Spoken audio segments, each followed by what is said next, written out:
Cita con la historia, con Javier García Isaac y Pedro Fernández Barbadillo.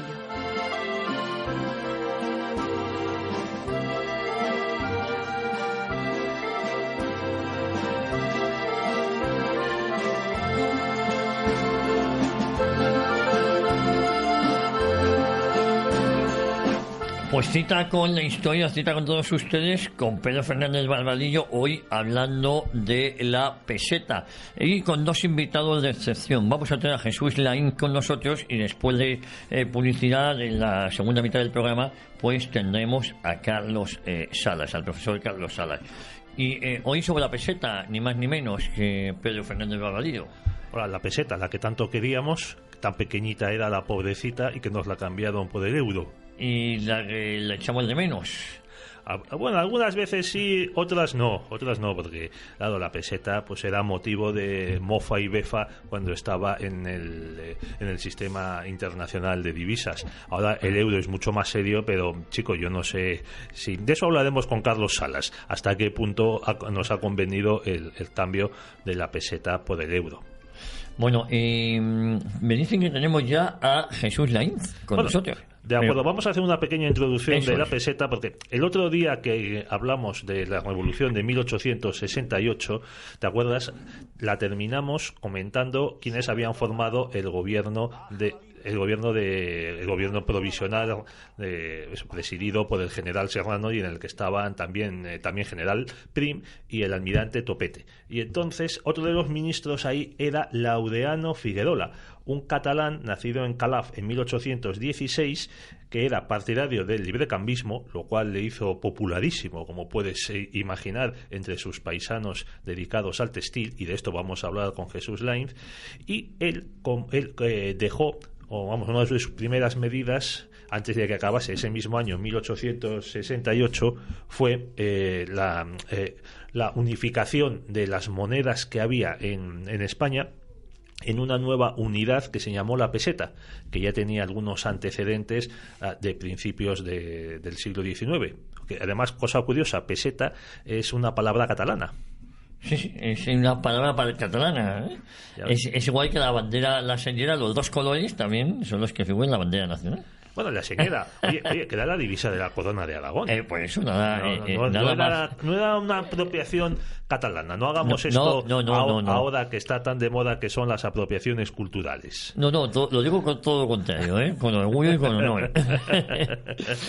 Bueno, pues saludemos a Jesús Lainz. Hola Jesús, buenas tardes, ¿cómo estás? Buenas tardes, aunque os oigo bastante mal, ¿eh? ¿Nos oyes mal, Jesús? Vamos a arreglarlo de inmediato eso. Ahora sí os oigo bien. Ahora perfecto. Sí. Vale. No era culpa tuya, no era culpa de ahí de los vientos de la costa cantábrica, sino que era culpa nuestra. Es la cordillera que no deja pasar bien el sonido. Bueno, que nos separan, Ni la civilización, que gracias a Dios aquí todavía no ha llegado. Qué suerte, qué envidia. Por eso vivimos todavía en un mundo aceptablemente sano. Hombre, es que ahí Santander no es que sea sano, es que es sanísimo. Y encima es una ciudad muy bella que la habéis sabido cuidar, aunque haya pegotes como los centros y los auditorios estos que están construyendo en el paseo marítimo. Sí, el centro Botín, todo el mundo le llama el OVNI. Bueno, y luego ¿qué es? ¿El Palacio de Congresos y Exposiciones? El Palacio de Festivales de Sanz de Oiza, todo el mundo le llama el perro boca arriba, patas arriba, perdón. Sí, ciertamente, parece una figura hecha con ladrillos del Lego o del Tente, que ya los niños no saben lo que es el Tente. La modernidad es lenta, querido Pedro, pero acaba llegando a todas partes. Habría que dedicar un programa, querido Javier, a los arquitectos del franquismo, porque vivieron en el franquismo, que destruyeron las ciudades españolas, ¿eh?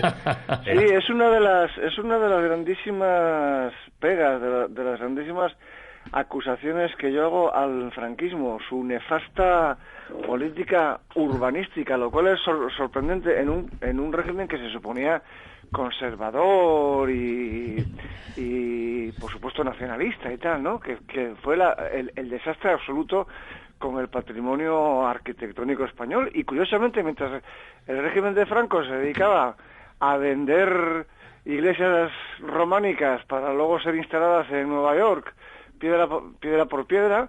El comunista Barrot en Francia dictó una ley por la cual se protegían nada más y nada menos que 1000 núcleos urbanos de Francia para que no se pudieran tocar.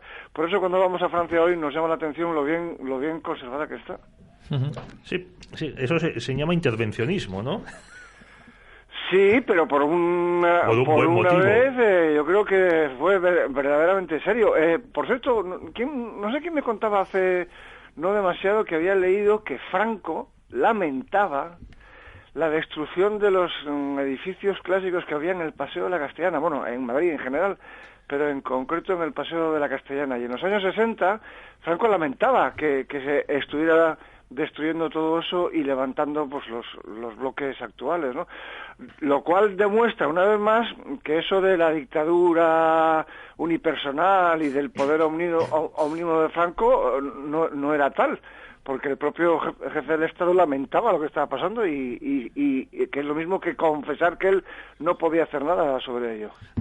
Bueno, yo creo que hay que dejar aquí, a la espera de que hagamos ese programa sobre los arquitectos culpables de la destrucción del patrimonio. Y los políticos, Sí, pero sobre todo los arquitectos, porque ellos suelen emplear la excusa esa de nosotros solo cumplíamos órdenes, que sale tanto en las películas de alemanes.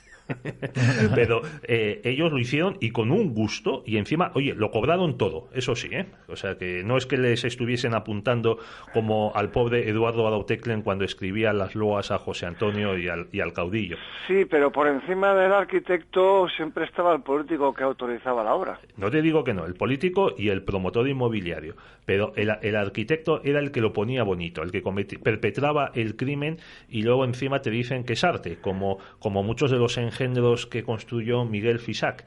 Aquí en Madrid teníamos, tú la verías volviendo de Barajas, la pagoda de Miguel Fisac, que era un edificio en forma de pagoda que era sede de una farmacéutica, unas oficinas.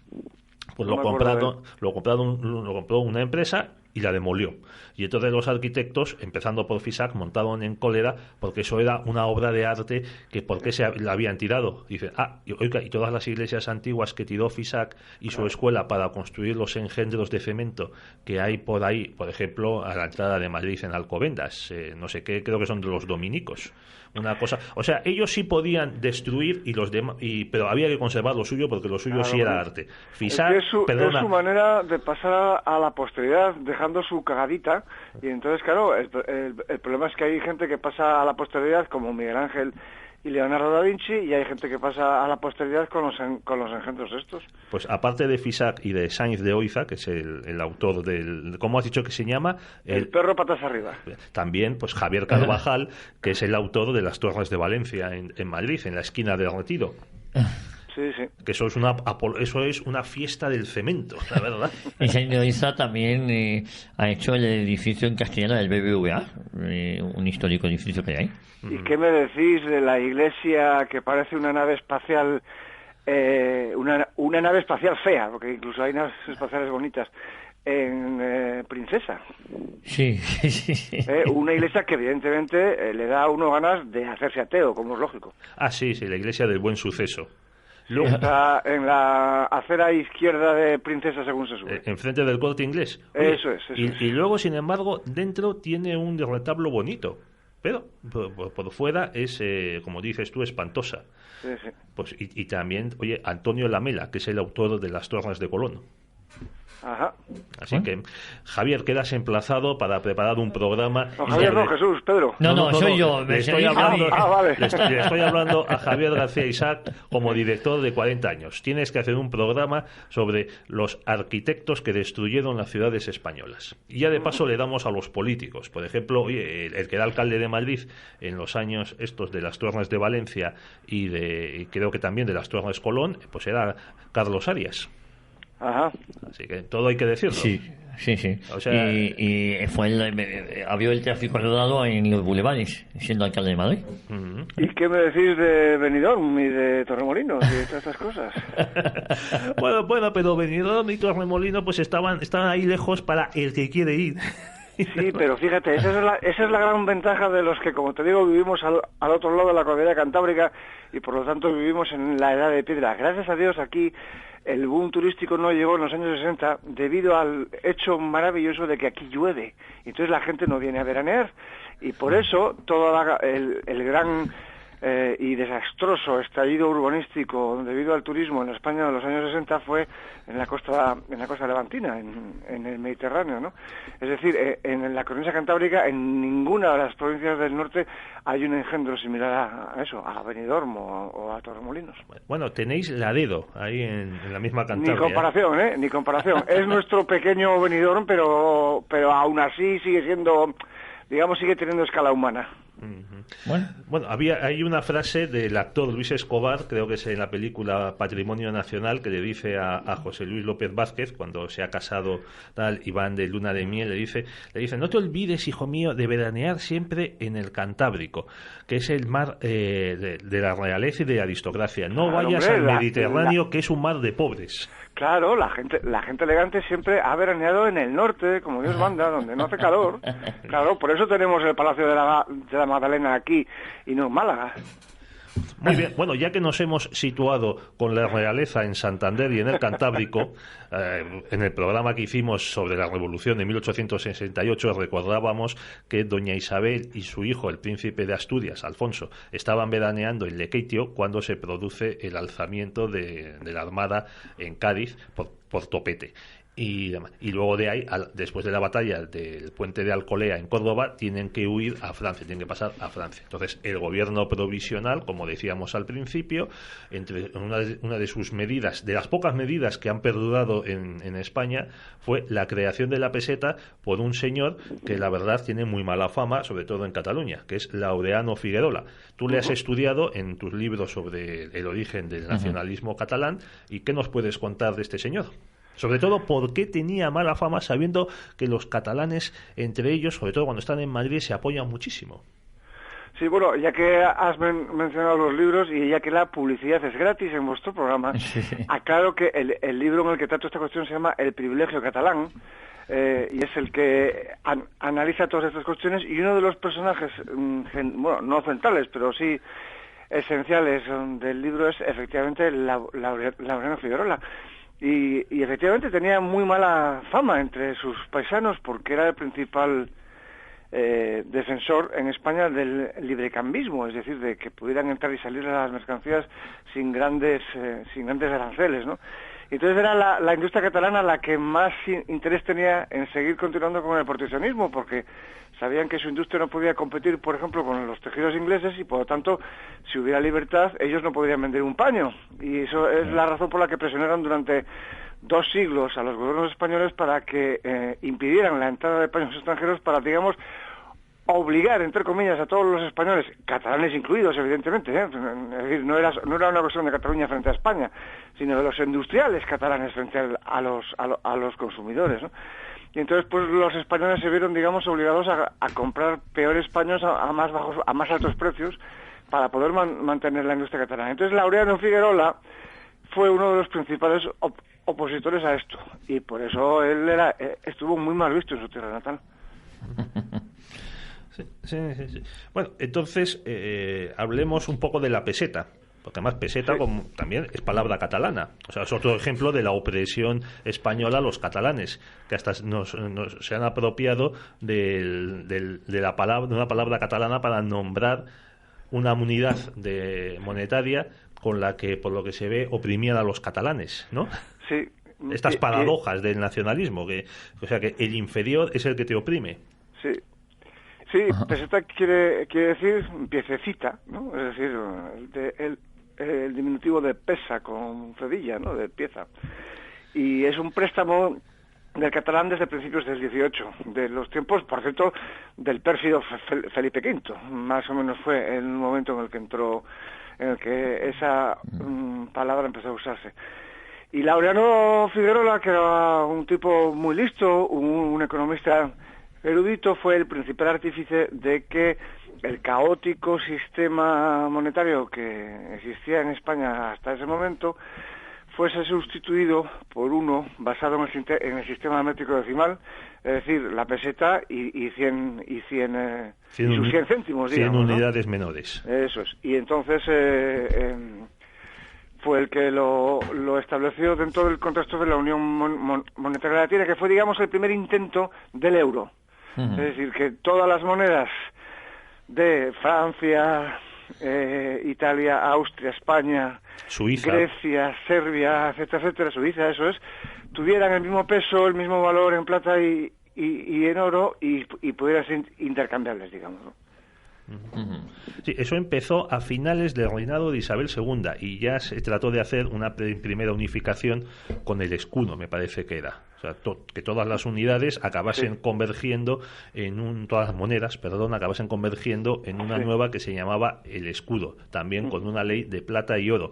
Esto merece la pena destacarse, y es que antes las monedas valían por sí, porque estaban hechas con metales preciosos, y el valor definitivo lo daba la ley de cada unidad monetaria. Entonces los listos, fuesen príncipes, fuesen ministros o fuesen cambistas, solían raspar la moneda o bajar la ley en el caso de las acuñaciones. Entonces, pero la gente a su vez también era lista, esto se acababa sabiendo por el peso, porque además en vez de meter oro o plata se metía cobre o cobre, y entonces pues acababan rechazando la moneda mala. Entonces, de ahí viene, creo que es la ley de Gresham, de que la moneda mala expulsa la moneda buena del mercado. La gente atesora la moneda de la ley buena y lo que hace es pasar la moneda de la ley mala. Y también por eso se establecieron esas marcas dentadas en los cantos de las monedas, para que quien las pase pues dejase una marca. Ahí, entonces, pues esta moneda no tiene las marcas, entonces es que la han raspado o es una acuñación mala, no la quiero. Sí. Y de ahí se empieza con el escudo en el reinado de Isabel II, pero quien establece esta nueva unidad monetaria es la peseta. Yo tengo una baraja de cartas muy curiosa, porque este gobierno revolucionario provisional estableció el sistema métrico decimal en España, que entonces tampoco existía. Se usaban para los pesos y las medidas, por ejemplo, la vara castellana, se usaba en Castilla y había otras varas, me parece que también había vara aragonesa y demás. Y entonces, para difundir el sistema métrico decimal, pues lo habían impreso en barajas de cartas que supongo que se darían gratis pues a los quintos en los cuarteles, o que se repartirían pues en las ciudades, a fin de que la gente se enterase de lo que era ese sistema métrico decimal, que la verdad es una de las grandes ventajas que ha permitido. Es una de las pocas cosas buenas que trajo la Revolución Francesa, mira. Cierto, porque, oye, no sé si tú fuiste a Gran Bretaña cuando estaban los peniques y los chelines. Coño. Oye, aquí no se dicen palabrotas, aunque seas del norte. Es que digo coño porque yo estudié en Inglaterra cuando era niño, en los años 70, y entonces, pues, ¿qué me vas a contar? Pues cuéntanoslo. Bueno, por eso que ya acabas de decir. Bueno, y sigue siendo así, Es decir, bueno, no es el mismo caos que había entonces, la verdad es que yo ni lo recuerdo bien cómo eran los peniques y los chalines y las guineas. Las guineas, sí. Y luego estaban los soberanos de oro, que eso ya se usaba para sobornar a generales o a presidentes extranjeros por parte de los espías británicos. Eso salía mucho en las películas, ¿te acuerdas? Los soberanos de oro. Por cierto, ahora que dices los soberanos de oro, la moneda de oro más importante durante los últimos 400 o 500 años fue la onza española, que era la gran moneda de oro de mayor calidad, de mayor peso en oro, que era la gran eso. Si uno quería atesorar una moneda que valiera mucho y que no perdiera valor con el paso del tiempo, era la onza española, ¿no? Que era, pues por supuesto, el producto del dominio, digamos, sobre las minas de oro americanas que inundaron de oro Europa, ¿no? Hay una frase muy interesante de Richard Ford, el inglés que estuvo aquí vendiendo por Biblias. España. Vendiendo Biblias, porque era protestante. Ajá.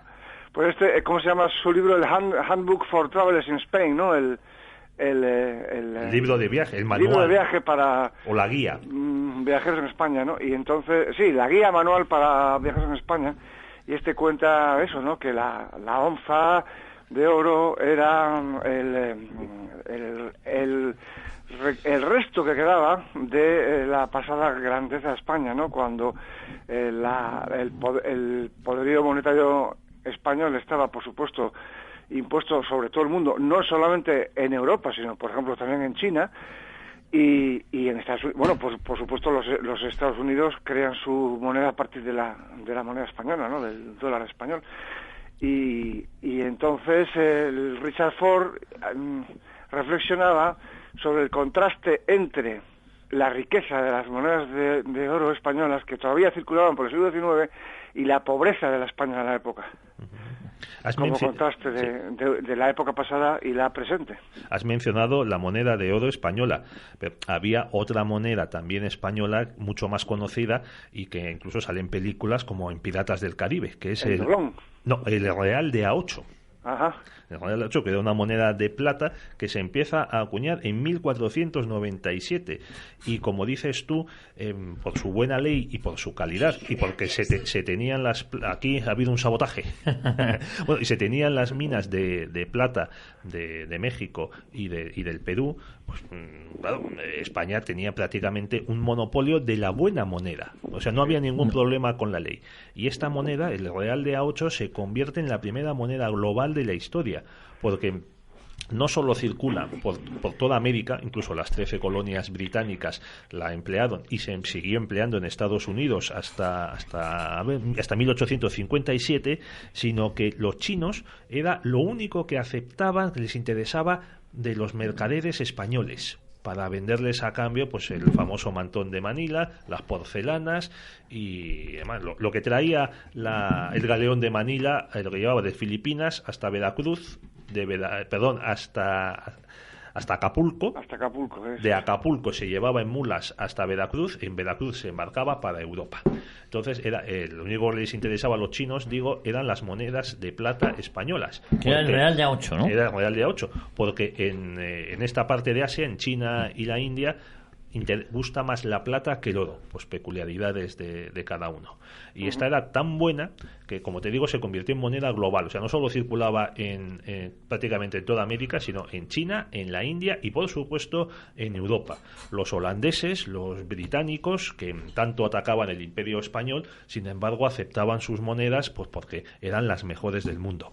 Y como decía John Ford, que citabas, pues hay Fabio, estos que ves estos que ves collados mustios, y además que no me acuerdo del verso. La decadencia española. ¿Cuánto fuimos? Qué poderoso fuimos y qué poquito queda. Y todas esas monedas se acaban convirtiendo en la pequeñita peseta española. Así fue. Pero la peseta marca también un antes y un después, ¿no? Esta unificación de todas las monedas que habíamos tenido. Pero ¿cómo vivió el español de la época esta transformación? ¿Similar a cuando vivimos nosotros el tema del euro? Hombre, supongo que en un principio, evidentemente, cualquier cambio les descolocaría en su tradicional modo de valorar las cosas. Yo confieso que todavía sigo pensando en pesetas. Soy muy reaccionario incluso para esto.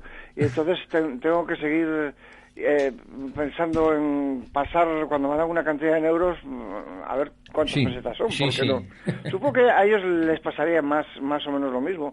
Aunque también supongo que el hecho de que fuera, como hemos dicho ahora, basado en un sistema métrico decimal, también sería una manera más o menos fácil de acostumbrarse a ello, porque si se habían acostumbrado al caótico sistema anterior de centenes de reales de cobre, de reales de plata, de doblones, de duros, de escudos, de pesetas, de cuartillos, de medios reales, de décimas y tal, pues supongo que simplemente eso, peseta y céntimos, sería muchísimo más fácil, ¿no?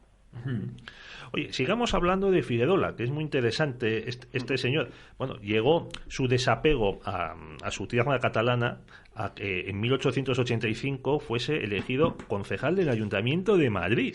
Bueno, realmente no se puede decir que él tuviera desapego por su tierra catalana, era su tierra catalana la que tenía desapego por él, que es muy distinto. Y más que su tierra catalana, los industriales, aunque también hay que subrayar que, claro, los obreros también se apuntaban al proteccionismo, porque si las fábricas cerraban, ellos se quedaban sin trabajo, ¿no? Y entonces él vivió en Madrid toda la vida y murió en Madrid. O sea, él fue un madrileño, fue concejal por el Ayuntamiento de Madrid, fue el fundador de la Institución Libre de Enseñanza, no se nos olvide, y senador, y también fue el presidente de la Academia de Ciencias Morales y Políticas, o sea que fue un prócer de la época y efectivamente afincado en Madrid. Y ya que has mencionado lo del desapego de su tierra, no sé si tenías intención o no de preguntarme por él, pero yo creo que hay que meter en la conversación a su segundo de a bordo, a Joaquín María San Román. Pues no le conocía. Así que adelante, Jesús, puedes lucirte. No te quiero pisar las preguntas, así que dispara tú lo que tuvieras que disparar, pero yo creo que este es un tema que sí merece la pena tratar, ¿eh? Pues ya te digo, que ni lo había pensado, ni me sonaba el nombre del caballero, mea culpa, sí. Así que pase usted, señor, y sírvase. Voy, pues su segundo de a bordo era, como digo, Joaquín María San Román y Creus, y era otro barcelonés, un poco menor que Figuerola, 15 años menor o algo así. Fue discípulo de él, de Figuerola como catedrático, y es el segundo gran librecambista español, catalán de la época. También hubo otros insignes librecambistas muy beligerantes, como por ejemplo Joaquín Costa. Joaquín Costa en su juventud, en los años 80 y 90 del siglo XIX, fue un beligerante librecambista, que fue otra de las razones por las que también desde el principio le cogieron mucha tirria a los catalanistas. Pero en fin, vamos a lo de Joaquín María San Román. Este fue el secretario de Estado de Figuerola, es decir, su segundo de a bordo. Entonces es la segunda persona más importante en la cuestión de la instalación de la peseta y la segunda persona más importante en la cuestión de la lucha por el librecambismo en la España del siglo XIX. Y este fue incluso más beligerante en sus escritos que Figuerola. Bueno, la verdad es que ambos fueron verdaderamente incisivos. Por ejemplo, Figuerola en alguna ocasión escribió que dado que el proteccionismo en Cataluña era dogmático, era una cosa que no se discutía, él, de buena fe, se había tirado muchos años estudiando la cuestión para ver si es que estaba equivocado, y si los que tenían razón eran los industriales catalanes, ¿no? Y llegó a escribir, les leo, tengo aquí delante el papel: la idea proteccionista en Cataluña es dogmática, no se discute, pero yo, que a pesar de la atmósfera de mi país, Cataluña, siempre proteccionista, he sentido la idea del libre cambio, lo he estudiado una y muchas veces, a veces que estaba ofuscado, y he visto que no, he visto que la razón no está de parte de mis paisanos. Y luego también achacó a los industriales, a todos los industriales proteccionistas de España, es decir, no es que solamente fuera contra los industriales proteccionistas catalanes, contra todos los de España. Lo que pasa es que el núcleo fundamental y sobre todo el que más presionaba a los gobiernos españoles era el catalán, y también llegó a escribir que lo que aspiraba esta gente era a construir grandes palacios robando el dinero de los bolsillos de los demás españoles. Esta es frase textual de Figuerola. Pues bien, San Román, como digo, fue incluso más beligerante que él y llegó, por ejemplo, a escribir frases como esta. En sus memorias habla de los proteccionistas, también habla de que también los había entre los cerealistas castellanos, y abro comillas, pero los gallitos de la fiesta eran los proteccionistas de mi tierra, y muy especialmente los algodoneros. A fuerza de ingeniosas combinaciones habían llegado a tomar una posesión mansa del consumo general, de la administración y de la hacienda. Pagaban una contribución insignificante en comparación con los tributos que pesaban sobre la mayoría de las industrias no protegidas, y pretendían ser los representantes de la industria del país. Maña muy conocida y enteramente igual a la que suelen poner en uso las clases que aspiran al mando o al mangoneo.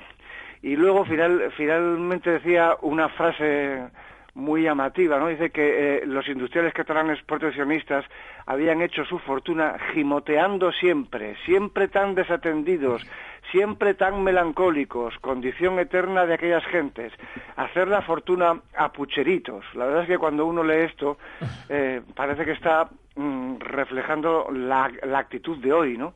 del siglo XX y del siglo XXI, ¿no?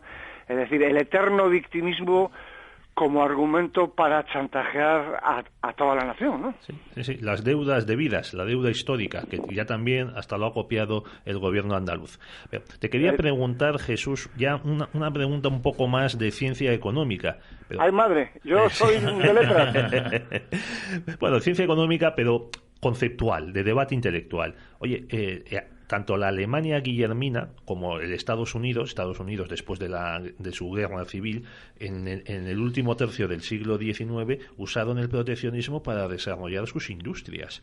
¿Por qué en España no se hizo eso? Sí, para no, te digo, vamos a ver, o sea, el fundamento del proteccionismo es que hay que proteger la industria nacional de la industria extranjera. Pero en Estados Unidos y en esta Alemania imperial, la aplicación de ese proteccionismo sí produjo una industrialización de los países respectivos. Oye, y aquí no. Exactamente.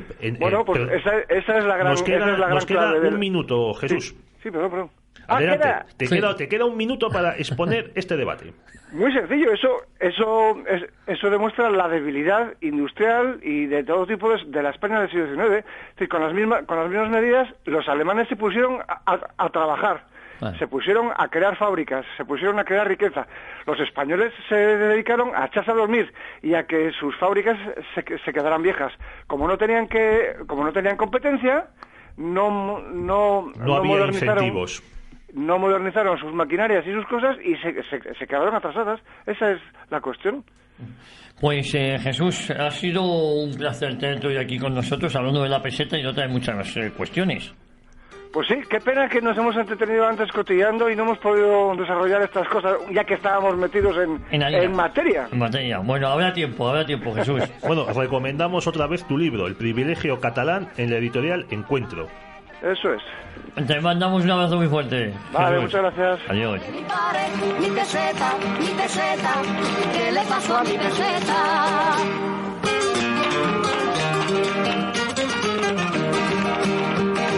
Toda mi vida guardando y engordando mi caudal para decirme de pronto que tiene que adelgazar.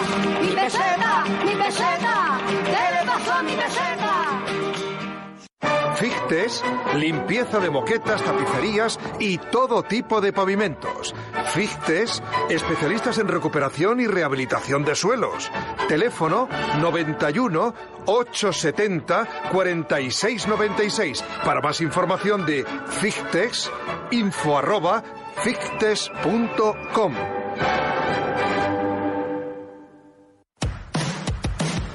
Colegio Camino Real, calidad educativa. Desde infantil desarrollamos un proyecto lectoescritor propio que favorece todos los aprendizajes posteriores. Apostamos por los idiomas, chino e inglés, con un horario ampliado. La educación que tu hijo recibe está en manos de profesionales. Estamos en Torrejón de Ardoz, Avenida Constitución 190. Visítanos en la web colegiocaminoreal.com. Teléfono 916-751-535. Plazas limitadas.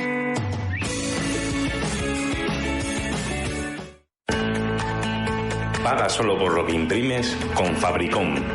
En Fabricom te asesoramos sobre la impresora más adecuada para tu empresa, la mejor tecnología pero sin tener que comprarla. Incluimos todos los servicios y consumibles para que empieces a ahorrar con nosotros.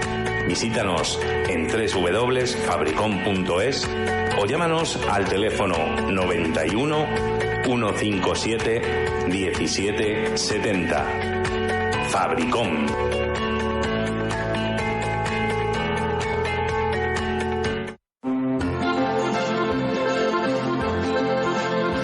Pues seguimos adelante en cita con la historia, hablando sobre la peseta. Hemos charlado con Jesús Lainz y ahora toca hacerlo, como les habíamos anunciado, ni más ni menos que con Carlos Salas. Carlos Salas es periodista especializado en economía, ha vivido en varios países y por tanto tiene experiencia y conocimiento sobre la existencia de diversas monedas. Yo lo más importante es hacerle a Carlos distintas preguntas y él nos va a contestar de corrido. Lo primero sería qué le parece a Carlos la situación de la sustitución de la peseta por el euro, si esto nos beneficia o nos perjudica. Por otro lado, uno de los argumentos a favor del euro es que nos protege de inflaciones y devaluaciones. Recuerdo que en los 90 Felipe González devaluó 3 veces la peseta en un año. Primero, ¿a qué se debió? La economía española no puede crecer sin ser devaluada. Luego, muy importante, Carlos ha vivido en Venezuela. Me gustaría que nos dijera si conoció en esta época en Venezuela en qué época se podía comprar un dólar con 5 bolívares. En la época en Carlos está en Venezuela, un dólar son 5 bolívares y ahora esto no vale nada. ¿Cómo vive la gente así? Y por último, preguntarle a Carlos si el euro puede enfrentarse al dólar y a otras divisas. Y luego me gustaría, ya que hemos tenido al profesor Carlos Salas aquí en Radio Ya, recordar que es profesor de redacción en varias escuelas de negocios, tiene varios libros en Amazon y me gustaría acordarnos o recomendar La crisis contada a sus víctimas, las crisis contada a sus víctimas, de Carlos Salas, que lo pueden encontrar en Altera en 2009, disponible en Amazon. Dejamos a Carlos con sus respuestas. Gracias por invitarme a vuestro programa y por hacerme esas inteligentes preguntas. Bueno, la peseta o el euro, ¿qué es lo que nos beneficia? En realidad, cuando nosotros nos adaptamos al euro, eso significaba adaptarse a un patrón. Es como adaptarse a una forma de vestir. Y nos ponía las cosas fáciles por un lado y difíciles por el otro. Fáciles porque para los empresarios es muy importante mantener la estabilidad del tipo de cambio. Hasta que llegó el euro, los empresarios, cuando vendían en el extranjero, tenían que pagar una tasa, por decirlo así, extra para asegurar el tipo de cambio. Imagínate que vas a exportar quesos a Francia. Bueno, aparte de lo que te costaran, tenías que pagar una especie de cantidad que te permitía decir, bueno, que te cubría ese tipo de cambio si había una oscilación entre la peseta y el franco, o la peseta y el marco, la peseta y el dólar. Y bueno, pues eso era un gasto extra. Claro, en la próxima vez que tuvieras que exportar tenías que hacer otra vez un aseguramiento y así gastarte más dinero para protegerte de los tipos de cambio. En el momento en el que los países de la zona euro adoptan esta moneda, los empresarios sienten una enorme seguridad porque ya saben que ese tipo de cambio no lo van a sufrir, salvo con monedas fuera de la zona euro, con la libra esterlina, con el dólar o con el yen japonés o cualquier otra moneda extranjera. Y eso les da mucha confianza, te da mucha seguridad porque tú puedes planificar tus costos, tus gastos, tus ingresos y tus beneficios a corto, medio y largo plazo. Ahora bien, claro, en el momento en el que tienes que hacer un tipo de cambio tan fijo, España como país pues ya no puede recurrir a la devaluación. La devaluación de la peseta durante mucho tiempo ha sido una forma de proteger a la economía española. Cuando hay una devaluación generalmente se debe a que hay una diferencia muy grande entre lo que importamos y lo que exportamos. Generalmente se está importando muchos productos y en el momento en el que el gobierno decide que te estás quedando sin reservas, sin dinero, sin divisas para pagar eso, pues al final cambias el paso devaluando tu moneda y haciéndola más atractiva para los extranjeros. También se devalúa para tratar de que los inversores no se vayan. Cuando hay una especie de salida de capitales, es muy cómodo devaluar porque para cualquier moneda extranjera que cambie con la peseta, pues vale en ese momento pues lo que se haya tenido que devaluar, un 5 o un 10 o lo que sea. Y bueno, hay más razones para devaluar una moneda. Si me preguntáis, ¿nos beneficia o nos perjudica el euro? Yo creo que nos beneficia porque bajan los costes generales para las empresas y además te animan a exportar más. De hecho, España ha subido mucho en sus exportaciones, sobre todo a nuestros vecinos. Nosotros exportamos fundamentalmente a Francia, Alemania y Gran Bretaña. Y bueno, hay que pensarlo también. No solamente se exportan productos, el turismo se exporta, porque son divisas que entran antiguamente, antes del euro, eran divisas que entraban y ahora lo que entran son ciudadanos que pagan en euro. Para los ciudadanos que no son empresarios, sino que vas de viaje, pues es una enorme comodidad disponer de una moneda que no tienes que cambiar cada vez que vas a un país de la zona euro. Puedes viajar por Alemania o por Francia, por Bélgica, o por Italia, pagando en euros, y sabes que el único problema que hay es lo que se llama la paridad de poder adquisitivo. Es decir, aquí un café te cuesta 1,30, 1,50 y en Francia te va a costar un poco más. Esos son los cálculos que tienes que hacer, pero vas a pagar en euros. Luego, también dicen que es verdad que uno de los argumentos es que te protege de la inflación.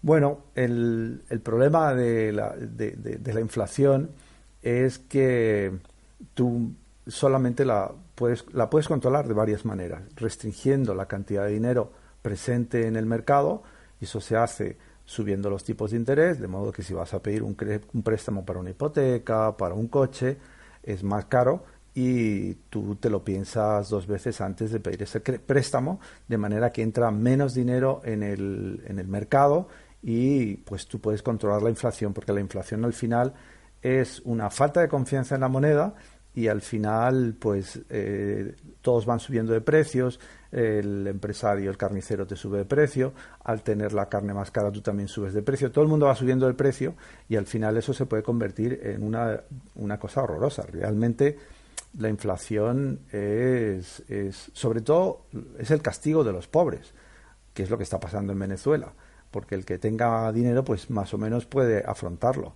pero la inflación es probablemente la peor cosa que le puede pasar a la economía. A Alemania le pasó en los años 20, llegó una inflación de billones de marcos a cambio de $1, tú salías por la mañana a comprar algo y por la tarde valía mucho más. Les pagaban a los obreros cada día, porque si tardabas una semana en pagarles ya no les valía ese dinero o valía la mitad. Zimbabue ha sido otro país que lo ha sufrido y ahora lo está sufriendo Venezuela. Entonces, muchos de los argumentos es, bueno, tú puedes combatir eso con la devaluación. Bueno, teóricamente, siempre que tengas una economía que no sea muy débil, pero Venezuela ha tenido montones de devaluaciones en los últimos 40 años y especialmente en la época del chavismo, con Chávez y con Maduro ha tenido muchas devaluaciones y podemos decir ahora que la inflación en Venezuela es de 1 millón al año, 1.000.000% al año, es decir, se ha perdido absoluta confianza en la moneda, en el bolívar. En España ha habido devaluaciones, si tomamos desde los años 50, pues en el periodo de los 50 al 75, hasta que fallece Franco, yo creo que hubo solamente dos devaluaciones, y no fueron muy grandes en porcentaje. Luego, cuando llega la democracia, pues hay una devaluación, si no recuerdo mal, en el año 76 y luego otra en el 83, creo que hubo una devaluación y así siguieron. 82 creo que fue. Y luego hubo más devaluaciones. En tiempos de Felipe González, en el 92, entre el 92 y 93 hubo 3 o 4 devaluaciones. Y bueno, pues ¿era por qué? Pues porque la economía estaba importando muchos productos, era una economía débil, estaban saliendo capitales, hubo una pequeña recesión y bueno, pues la única manera de combatirlo era hacer una peseta atractiva a los inversores internacionales. Si te cambian 60 pesetas por marco y al día siguiente te cambian 70, pues tú dices, pues me compensa. y era una forma también de colocar letras del tesoro, etcétera. Pero bueno, la devaluación siempre es un signo de que algo va mal en la economía. ¿Es que la economía española no puede crecer sin devaluar? Bueno, sí puede crecer. De hecho, hemos crecido en los últimos años, salvo en los periodos de recesión, de la funesta recesión de la crisis del 2008, pero España ha crecido bastante, sobre todo a finales de los años 90, que llegamos a crecer casi un 5% en tiempos de Aznar. Luego se mantuvo un crecimiento bastante sólido en tiempos de Zapatero hasta el 2008. A partir de ahí decayó, y en los últimos años hemos tenido entre un 2,5 y un 3 y pico % de crecimiento anual, lo cual para una economía que está situada como la número 13 o 14 del mundo, pues es un crecimiento notable. Incluso hubo momentos en que crecíamos más que la media de la Unión Europea. Conocí la Venezuela en la que se podía cambiar un dólar por 4.30. El dólar y el 4.30 eran casi como el himno nacional, una cosa que era inamovible, ¿no? Y eso duró bastante. En tiempos de Pérez Jiménez, en los años 50, estaba a 3,2, 3,5, no me acuerdo. Luego, en los años 60, se estableció el tipo de cambio en 4.30, y a partir del año 82, 83 también Venezuela sufrió varias devaluaciones y se establecieron varios tipos de cambio, pues para cosas, para letras de tesoro, o también para los bienes de primera necesidad, para la deuda, en fin, fue un poco caótico. Y ya en el momento que llega Chávez, hay una devaluación tras otra y no logran controlar la economía, porque con la devaluación, aparentemente, tú puedes atacar muchos problemas, la inflación interna, pues impulsar las exportaciones, pero ¿qué vas a impulsar si tú has tomado las principales empresas del país, las has nacionalizado y las has puesto en manos de personas que no saben gestionar, como militares? Un militar puede saber gestionar un pelotón, una tropa o un cuerpo de ejército, pero generalmente lo suyo no es gestionar una empresa cafetera, una empresa ganadera, una empresa de distribución de piensos. Y en el momento en que los chavistas empiezan a tomar las grandes empresas de Venezuela, nacionalizarlas, lo que hacen es hundirlas, sencillamente las hunden. No producen, y por más que tú devalúes, ¿qué va a hacer el capital extranjero? En un país en el que tú no tienes una estructura empresarial, no tienes productos propios, no tienes nada que ofrecer, y ni siquiera turismo, porque el turismo quiere sitios estables, lo cual se ha demostrado en el norte de África. Desde la primavera árabe ha caído mucho el turismo en el norte de África, en Egipto, en Túnez. ¿Y cómo vas a ir tú a un país que tiene un índice de asesinatos de 30.000 al año, que es uno de los más altos, yo creo que es el segundo más alto del mundo, y donde hay un gobierno que cambia de opinión cada 2 por 3, y que tú no tienes la sensación de que ahí vas a tener una seguridad jurídica? Es tan potente lo que ha pasado en Venezuela que, bueno, el valor del bolívar desde hace mucho tiempo ya no cotiza en los mercados internacionales. Es decir, si alguien tiene bolívares y se va a un banco, a una oficina de cambio de moneda, no se lo van a aceptar, porque es una moneda que se va devaluando día a día. Y lo último que ha hecho Maduro fue devaluarla un 90%, eso es una barbaridad, un 90%, y lo único que ha hecho es que todavía ha aumentado más la inflación. Como he dicho al principio de este encuentro, la gente pobre es la que sufre la inflación, porque al final no solamente lo está sufriendo porque lo que vas a comprar es mucho más caro, la cesta de la compra. Los precios de una lata de atún son inimaginablemente altos en Venezuela, sino que además es que no hay, precisamente porque no hay una estructura productiva en Venezuela, con lo cual no es que ya te cueste mucho, es que no hay de esos productos. y dicen, bueno, y si los importas, ¿quién va a vender productos a Venezuela cuando sabes que a lo mejor ni siquiera te pagan? La prueba es que muchas compañías aéreas han dejado de ir a Venezuela porque no son capaces de recuperar los tickets vendidos hace años. Les deben 2.000 o 3.000 o 4.000 millones de dólares y muchas de ellas dicen, bueno, hasta aquí, yo no puedo estar sosteniendo una ruta que me genera solamente pérdidas. Por último, me preguntáis eso, de si el euro se puede enfrentar al dólar y otras divisas. Bueno, el euro ha demostrado desde el principio que es una moneda muy sólida. Para mí el euro lo que representa es la capacidad de una región o de un continente como el europeo de unirse. Yo sé que para muchos pues puede sonar muy crematístico, muy mercantil, sí, pero poner de acuerdo a un montón de países para eliminar sus monedas y crear una sola y que sirva y que todo el mundo confíe en ella, eso para mí ha sido uno de los grandes hitos de la Unión Europea. Ya sabemos que en la Unión Europea hay una zona que está dentro de la zona euro, que son 16 países, si mal no recuerdo, y luego están los que forman parte de la Unión Europea, pero no usan esa moneda. Pues bien, para mí eso es un reflejo del deseo de competir con el dólar o con la economía norteamericana y con China, con la economía china y el yuan. Las diferencias de cambio que han sucedido desde el 2002, que nace el euro como una moneda de cambio, han sido generalmente pocas y siempre dentro de unos términos que se pueden asumir. Si el euro se fortalece frente al dólar, exportamos menos. Si el euro baja un poquito frente al dólar, exportamos más.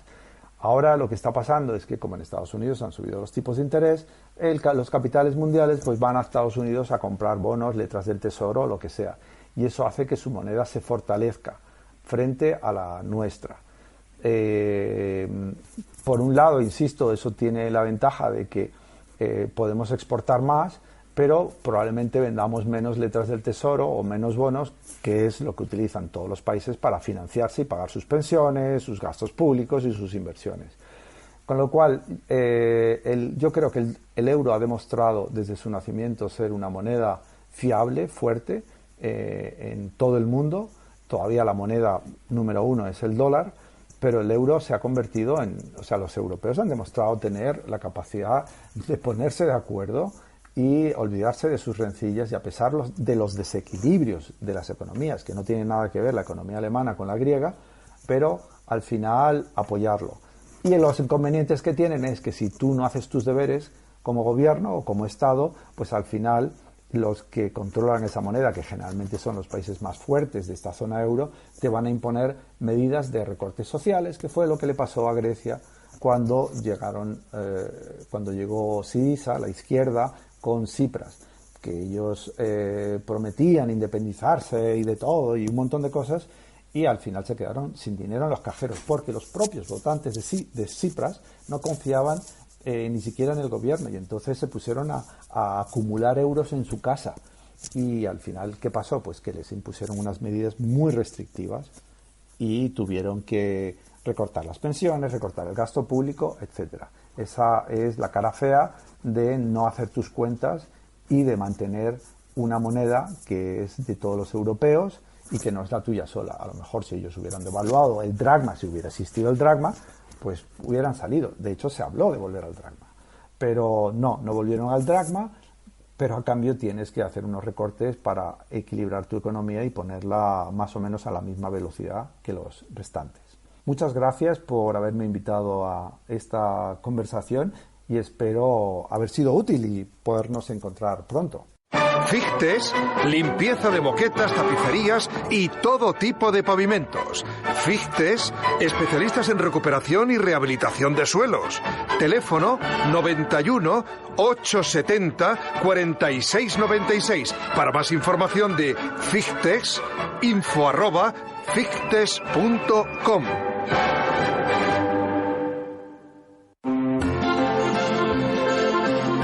Pues ya estamos de vuelta y la verdad es que ha sido, Pedro, un placer escuchar a Carlos Salas, ¿no? Y sus experiencias por los distintos países, sobre todo Venezuela. Lo de Venezuela mete miedo, ¿eh? Joder, o sea, pasar de que con 4 y pico, con 5 bolívares, vamos a dar la comisión, con 5 bolívares en los 50 hicieses $1, y ahora necesitas no sé cuántos miles de millones, yo no sé, claro, o sea, hay una inflación brutal. ¿Quién ha visto a Venezuela y dónde está, Pues sí, después de la Segunda Guerra Mundial era, pues creo que el tercer, cuarto, vamos, estaba entre los 5 países más ricos del mundo.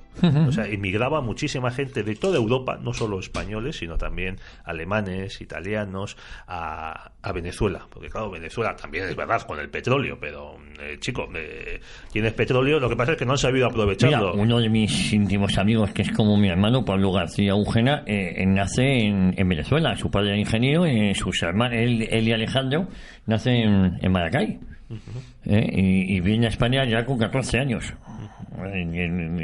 Son profundamente españoles, pero los hermanos nacidos en Venezuela. Venezuela era un destino para la inmigración europea y española, insisto, mucho canario también hay en Venezuela, mucho muy el frecuente. acento es muy similar, por cierto, del canario, sí, muy dulce, muy suave, muy meloso. Bueno, pues hay tiempo para poco más. Tenemos 2 minutos, Pedro. Pues poco más podemos contar. La peseta nace en 1868 y llegó a cumplir los 100 años. No se acercó a los 150, aunque esta es la excusa que hemos usado para este programa, y desaparece con la entrada del euro en vigor en el año 2000. En el año 2000. Bueno, cambiamos 166,368 pesetas por un euro. Compara los bolívares que necesitaban antes para hacer $1. De todas formas, este cambio, yo creo que al final, se está demostrando que por lo menos no nos está ayudando en exceso a superar determinadas crisis, porque es verdad que las devaluaciones pues te ayudaban a salir adelante, ¿no? Ya, pero también las devaluaciones lo que te hacen es dar fama de país poco serio y de país que no puede desarrollarse a sí mismo. Es cierto que el euro, en mi opinión, es una moneda pensada para economías muy potentes, como el caso de la alemana, una economía volcada en la exportación de alta tecnología, de grandes productos bien tecnológicos, muy desarrollados, con mucho valor añadido, como se dice, y pero que España podía haber actuado de otra manera distinta, que en vez de fomentar por parte de todas las administraciones, por parte de todos los gobiernos, de Aznar, Zapatero y compañía, el ladrillo. Es una vergüenza que la Junta de Andalucía no haya promocionado grandes empresas turísticas y tecnológicas en Andalucía, sino todos al PER o a ser camareros. Pues nada, desde aquí un pequeño homenaje a la peseta ya desaparecida.